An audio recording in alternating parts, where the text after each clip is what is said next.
Gilets jaunes, un appel à retirer son argent des banques samedi pour faire peur à cet État en toute légalité. Nouvelle action, des Gilets jaunes appellent à retirer de l'argent des banques afin de faire peur au gouvernement ce samedi. L'appel, lancé notamment par Maxime Nicole qui y voit un mode d'action sans violence, est de plus en plus populaire sur les groupes Facebook. Nous allons, à l'acte 9, faire peur à cet État en toute légalité. Pour le 9e week-end de mobilisation de Gilets jaunes, une action inédite pourrait bien avoir lieu. Les appels à faire vaciller le gouvernement en retirant massivement de l'argent des banques ce samedi 12 janvier se multiplient sur les groupes Facebook. Le pire cauchemar des élus. L'idée ne date pas d'hier. Depuis le début de la mobilisation, certains gilets jaunes demandent sur les groupes à ce que chacun vide son compte en banque pour bloquer l'économie du pays. Sauf que les appels n'avaient jamais vraiment pris. Mais ce week-end, la donne pourrait bien changer. L'action a gagné en visibilité et est devenue un vrai succès depuis que Maxime Nicole, alias Flyridé,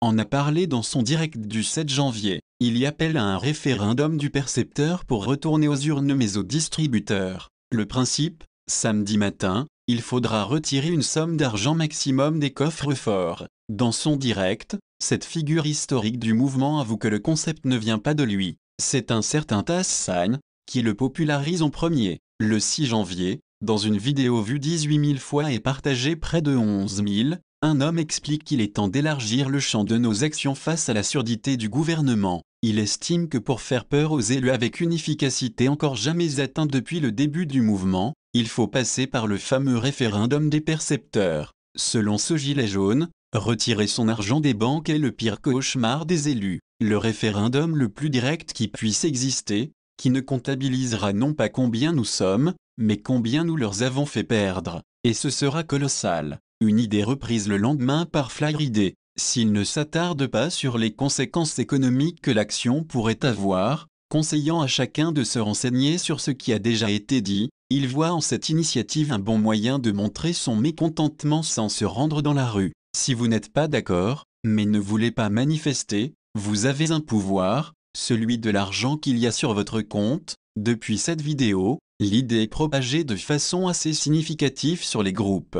Plusieurs messages partagent l'initiative, atteignant souvent plus de 1500 mentions j'aime. Un air de déjà-vu. Le phénomène de retrait massif de liquidités a un nom, le bank run. Il a déjà été observé plusieurs fois à travers l'histoire. Récemment, en Grèce, une limite de retrait en espèces avait été imposée en juin 2015 pour éviter une panique bancaire. Alors que le Premier ministre fraîchement élu, Alexis Tsipras, faisait peser sur le pays le risque de passer en défaut de paiement, le peuple s'était rué sur les distributeurs. Mais ici, la volonté délibérée de mettre en faillite les banques rappelle surtout l'appel à la panique bancaire d'Éric Cantona, le 7 décembre 2010. L'ancien footballeur expliquait dans un entretien vidéo que la révolution devait se faire dans les banques. Tu vas à la banque de ton village et tu retires ton argent. Et s'il y avait 20 millions de gens qui retirent leur argent, le système s'écroule. Pas d'armes, pas de sang, rien du tout, une ressemblance qui est d'ailleurs relevée par certains gilets jaunes,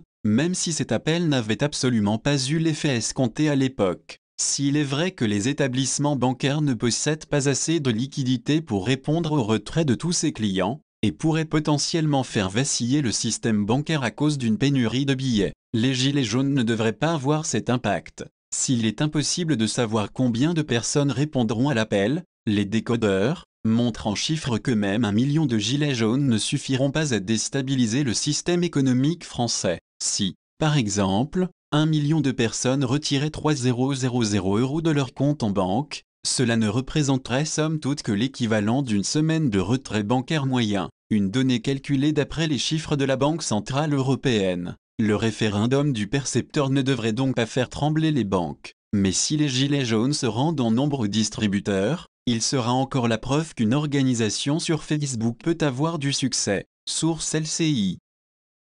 Merci de nous avoir suivis. N'hésitez pas à vous abonner et à lâcher un pouce bleu.